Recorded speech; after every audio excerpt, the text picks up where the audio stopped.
این قسمت ازدواج. هر جا خندیدی کامنت بذار. امروز تولد پسرمه، میخواد شمع رو فوت کنه و آرزو کنه. بفرمایید. آرزواره. من تنها یه دونه پسر هستم، خب که اگه روز تولدش باشه که آرزوش هستش که ننه‌اش بره یه شوهر کنه. به خدا کی بچه‌ها کی اینو میگیره؟ دورت بگردم قولشو به هیچکی نده. من ماشین گیرم نیومد، دارم از تو کو میام برسم. برات سوق برات کادو تولدت هم گرفتم. خوب بود. جون عزیزات قولشو به هیچکی نده. وقتی بعد عمری خواستگار پیدا شد همون هم برد.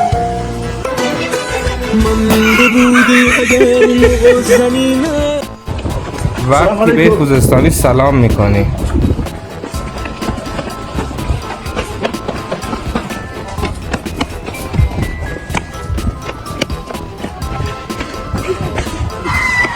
تصادف میکنن. پشمو